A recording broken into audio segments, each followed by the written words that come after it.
I wired $60,000 to buy a beach lot in the Dominican Republic with a woman I'd known for 4 months. 48 days later, I watched bulldozers tear through what was supposed to be our future. The woman who helped me find it? She stopped answering her phone. This is the story of how love, loneliness, and terrible due diligence cost me everything I had left. I'm Benjamin, 55 years old, retired accountant from Montreal. And before you leave a comment calling me an idiot, trust me, I've already called myself worse. But if you've ever been lonely enough to ignore red flags, or trusted someone because you desperately wanted to believe in something good again, then maybe you'll understand how this happened. And if you're thinking about buying property abroad, or you know someone who is, hit that subscribe button right now. Because the mistakes I made could save you tens of thousands of dollars and months of heartbreak. I'm going to tell you exactly what went wrong and what you need to do differently. Stick around until the end, because I'm sharing the exact due diligence checklist I wish I'd had. Let me take you back to where this started. You know Montreal winters? Not the romantic kind with cozy fireplaces and hot chocolate. The kind where your house makes these creaking sounds in the middle of the night, like it's forgetting you exist, like the walls themselves know you're alone. Bitter divorce. Lost the house in the settlement. My kids, they stopped calling. Or when they did call, they said things I didn't recognize. Words that felt like they were reading from a script someone else had written about a father I didn't know I'd become. So I sold what I could, packed 2 suitcases, bought a one-way ticket to Punta Cana. I told everyone, and myself, that I was starting over, that this was about adventure, about reclaiming my life. But here's the truth I couldn't admit then. I just didn't want to be cold anymore. Not weather cold, soul cold. The kind of cold that comes from eating dinner alone and realizing you've forgotten how to talk to yourself. Third night in Punta Cana. I'm sitting at this small outdoor restaurant. Plastic chairs, concrete floor, Christmas lights strung between posts, even though it was April. There's a band setting up in the corner, spending more time tuning their guitars than actually playing. And then I hear this laugh. Not polite laughter. Real laughter. The kind that makes other people smile even when they don't know the joke. She's at a corner table with 3 friends, and her hands are moving while she talks, these silver bracelets catching the light every time she gestures. I'm trying to order food, and the waiter's looking at me like I'm speaking Martian. Because essentially, I was. My Spanish was garbage, limited to cerveza and gracias, and not much else in between. That's the moment it hit me. I was completely helpless without the language. Couldn't even order dinner on my own. She notices, gets up from her table, walks over. "You need help?" she says in English, smiling, but not in that pitying way, just friendly. Joanna, she introduces herself, bilingual, single mom, 2 kids. She helps me order without getting charged the tourist price, and trust me, there is a tourist price for everything. I buy a round of beers for her table as a thank you.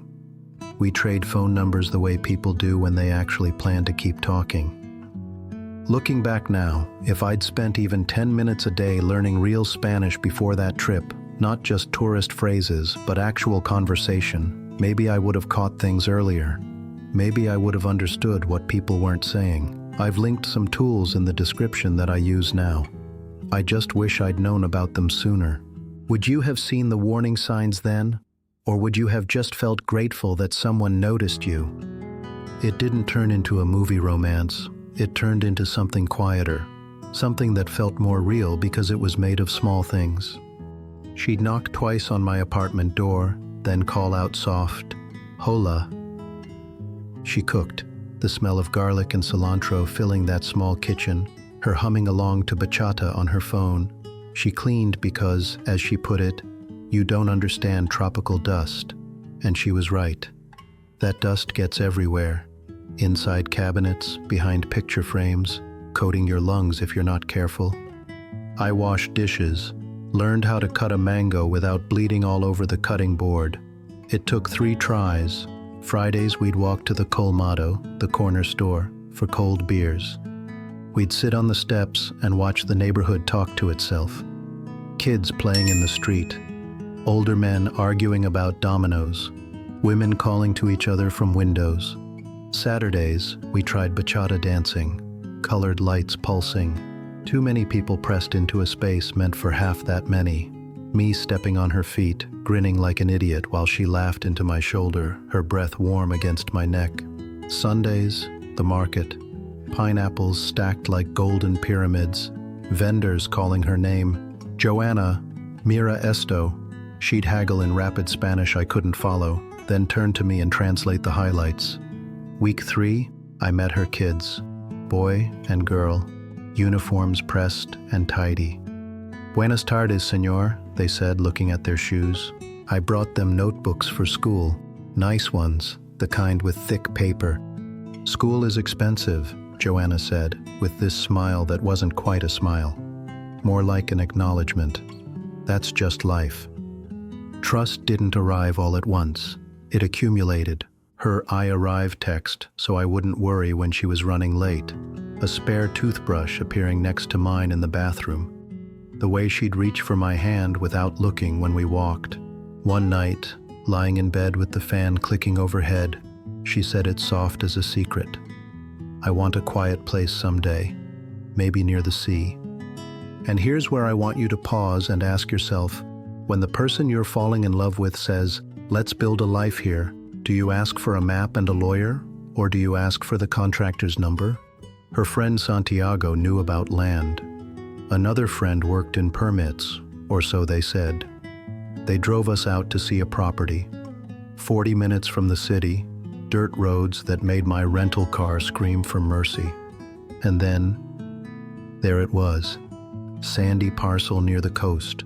The sky was doing that thing where it looks photoshopped, too blue to be real. Waves arguing with the shore, that constant back and forth percussion. The real estate agent spoke fast, really fast, that rapid-fire Spanish that sounds like a single word stretched into a paragraph. Joanna translated slower, more carefully. He says it's clean. The title is good. Permits are in process. Price goes up next month. They showed me documents, stamps, signatures, official-looking seals. A lot number that read like destiny. PL2847B. 60,000 to hold it, the agent said, switching to English for the number. We can build before high season starts. I heard "we." That word hooked into my chest and pulled. I asked a few questions, the kind an accountant asks out of habit. But here's what I didn't do. I didn't bring my own lawyer. I didn't verify anything independently. I didn't pull the parcel map from the municipal office myself. Why not? Because Joanna's friend vouched for it. Because the documents looked official. Because I wanted to believe that this time, finally, something was going my way. 3 days later, I wired $60,000. Everything I had left after the divorce. For a while, God, for a beautiful while, bad choices paid dividends. We took sunset photos standing on our land, drew floor plans on napkins at restaurants. Kitchen here, she said, tapping the paper with her pen, and a room for each of the kids, with windows facing the water. I slept like a man with a future again. You know that feeling? When your brain finally stops running through worst-case scenarios at 3 in the morning? When you wake up and your first thought isn't dread? I had that for 48 days. The letter came on a Tuesday. Municipal notice. Spanish so dense it looked like a wall of text. I ran it through my phone's translator, but legal Spanish is its own language. One line stood out, one line that made my hand start shaking. Your parcel is inside protected land, inalienable, not buildable. Translation: you cannot own it. You cannot build on it. It was never really for sale in the first place. I brought it to Joanna. My hands were still shaking when I handed it to her. She read it once, twice, 3 times.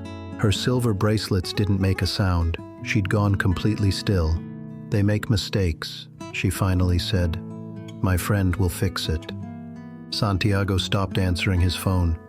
The agent sent a voice note. Tranquilo, Benjamin. Tranquilo. Misunderstandings happen. Tranquilo. Stay calm. That's what they tell you when they're hoping you'll stay confused long enough to disappear.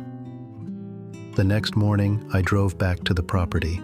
I heard engines where surf should be, bulldozers, not building, clearing, yellow blades pushing through scrub and sand, and the imaginary kitchen I'd drawn on a napkin. There was tape on posts, another notice sealed in plastic.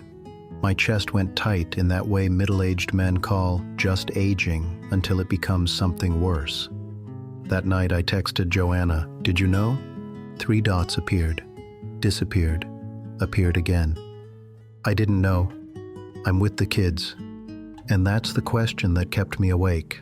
Was she in on it, or did she love me and get used by Santiago and the agent, promised a commission she never saw? Or, and this is the one that hurts most, did she love the idea of me and what I could provide, and convinced herself the deal was legitimate because she wanted it to be true? Maybe all 3, maybe none. Gray is where most stories actually live. The person you trusted most becomes the person you'll never really understand. I packed in a day. Everything I owned back into 2 suitcases, like I'd never unpacked at all. Moved to the other end of the city, far from that restaurant, far from her knock that had started to sound like home. New building, no view. Good neighbors who nod but don't ask questions. A ceiling fan that clacked until I climbed on a chair and taught it to stop. I needed new streets so the old ones couldn't find me. So I couldn't walk past the Colmado where we bought beers. Couldn't accidentally see the market where vendors knew her name. I hired a lawyer. He talked like a man bailing a boat with a teacup, slow, methodical, and ultimately futile. Protected means protected, he said, spreading his hands. This isn't fixable with a phone call. Maybe we could recover something if the contract explicitly guaranteed buildability. Maybe. If. Those lawyer words that mean probably not. I filed a complaint, wire receipt, contract, lot number. The notice scanned clean. The bank taught me exactly how far the word irrevocable can travel without moving an inch. So here's what I need you to hear, especially if you're thinking about doing anything like this. I didn't run back to Montreal. The cold is still there. My ex-wife is still there. The house that forgot my name is still there. Now I walk every morning, buy coffee from a man who calls me Jefe without irony. On Sundays, I still text my kids. Sometimes they answer with more than one word. Weather isn't an argument you can win. It's a fact you live beside. But this isn't a story about don't fall in love. This is about don't let love sign for you. Before you wire a single dollar overseas, 1. Get your own lawyer, not a friend of a friend, not someone your partner recommends. Your lawyer who works for you. 2. Pull the exact parcel map from the municipal office yourself. Current environmental status, zoning restrictions, everything in writing. 3. Verify the title chain, not stamps on a document someone hands you, the actual government records. 4. Read everything in the local language, or hire someone you trust to explain it line by line, not the seller's translator. 5. Never, ever wire money based on a promise. Wire it only when you have verified independent documentation that confirms everything you've been told.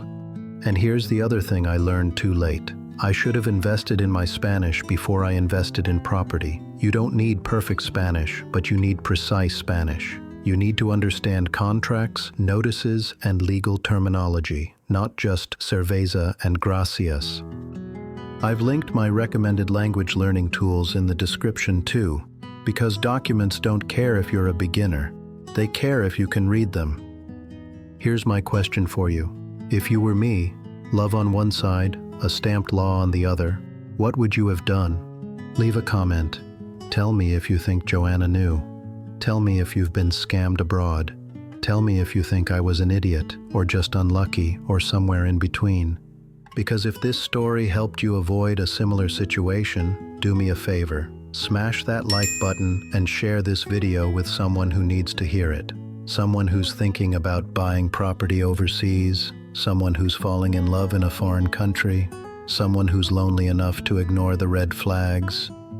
Subscribe for more real stories from people navigating Latin America, the good, the bad, and the expensive. The ones nobody puts in the tourist brochures. The language tools are in the description. Thanks for watching, and remember, romance is beautiful, but paperwork is permanent. I'll see you in the next one.